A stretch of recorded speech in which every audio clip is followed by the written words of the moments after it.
Hello, welcome back to Blender Sushi Live Nuding. The other day I was looking at this book, and it's basically a book that talks about software studies and programming.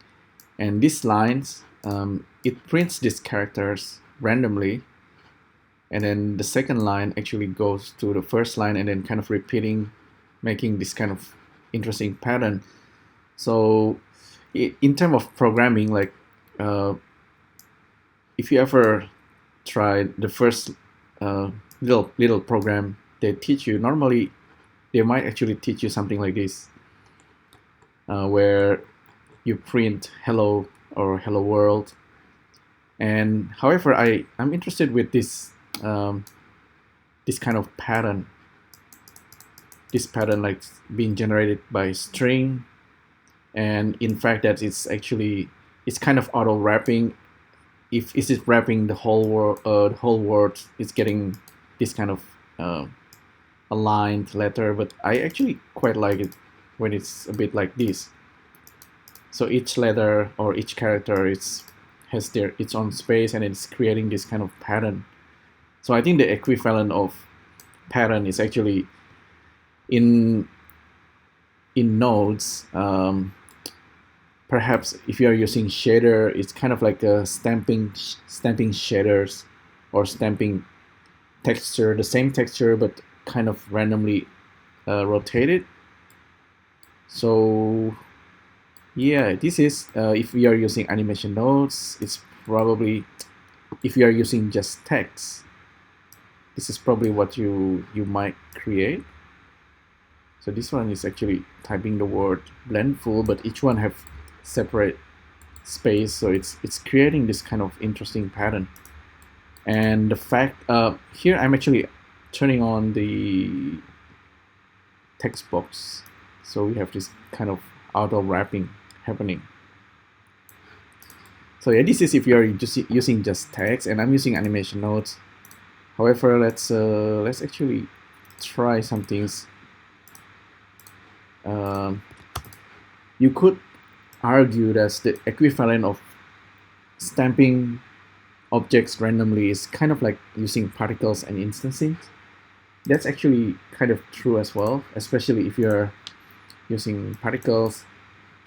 It's also like kind of like if you're using array and kind of randomly instancing the objects. So it's almost like if you have the cricket in this case, and you want to randomly stamping it using random vector and random positions, and you use this bmesh. If you are using animation nodes, it's going to be more efficient with instancing. With Squarechalk, you can do it like this, randomly stamping it, generating more cricket for every frame. So you can plug in frame into the count. You can actually merge it, so merge it may be slightly faster, but maybe not. Just use instancing. So this is one of my crazy ideas when thinking about nodes and computational thinking, all those. Yeah, this one might actually be the fastest in Blender. Instancing is really the key in generating big number of objects while keeping it under control with the memory and stuff. So this, I think, is pretty interesting.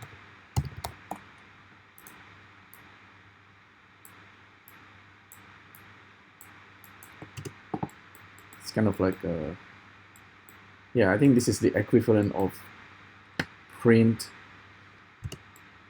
go to 10 prints hello world, 20 or second line goes to 10, so it's kind of unlimited loop. You could actually make a loop that's might eventually crash Blender, but we don't want that. Yeah, I think instancing is something. So this is like infinite grow generation. Although it could be also another thing, like instead of doing it like this, let me try another setup. You could create let's see. Okay. Line. You can start with a line. Line is really cool, and then you can have noise, displace. So we're gonna displace the line, and we're gonna create kind of like a string.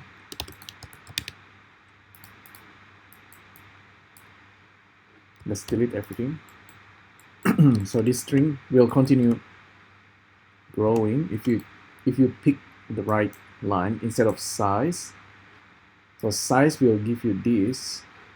If you pick num and control the spacing, you're gonna have that.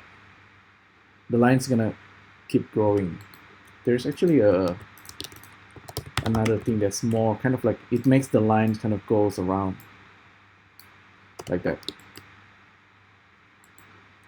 So it keeps it under control.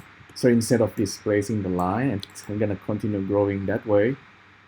This one kind of go around within the same spot. I think this is kind of nice and kind of beautiful, and this is also kind of equivalent of Hello World or printing something out infinitely. And you can plug in something like Icosphere, and you're gonna have that. So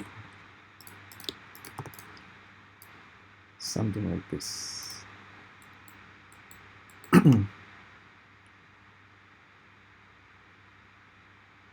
It's a little bit slow because it's not an instance, because it's keep generating data per line.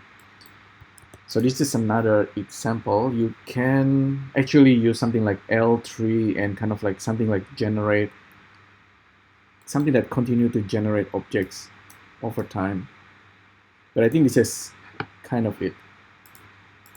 You can use like remesh.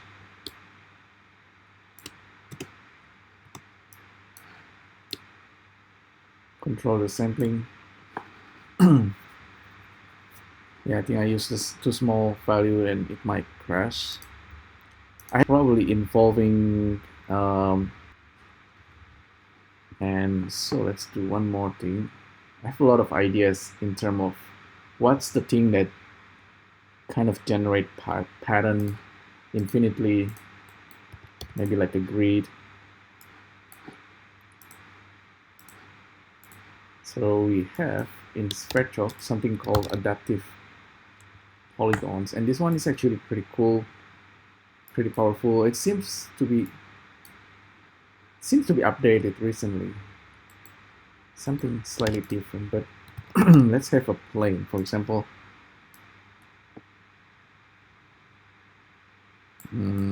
Let's poke the face of the plane. So we have that. This is already a pattern. And with this pattern, we can arrange it in the grid. We can rotate it.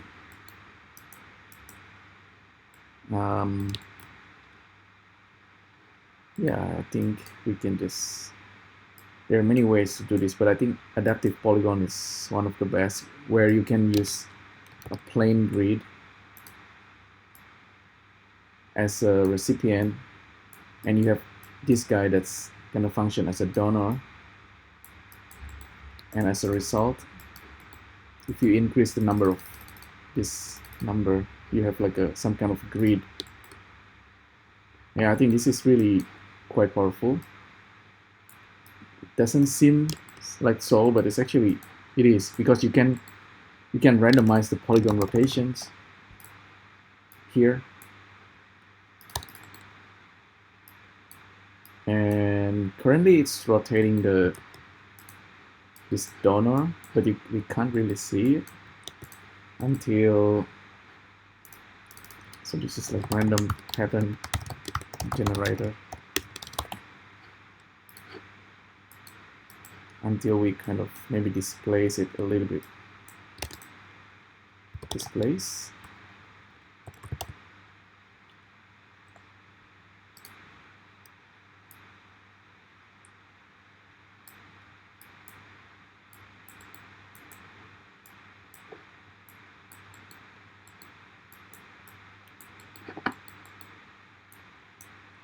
So let's make it like 20 by 10.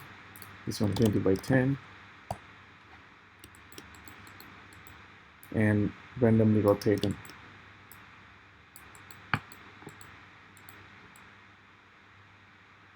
We can join and remove double by threshold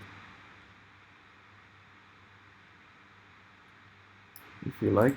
Otherwise, just keep it like that. And I think this is also equivalent of printing random patterns. Again, this is actually something that I kind of get inspiration from John Maeda. It's the simplest thing that you can do. Of course, just printing this. If you search for John Maeda, and then he always have this example where you're printing random or printing the same words and kind of looping it, going back and looping the same thing, but arrange it in a different pattern. I think that's kind of interesting. So here we have like variations.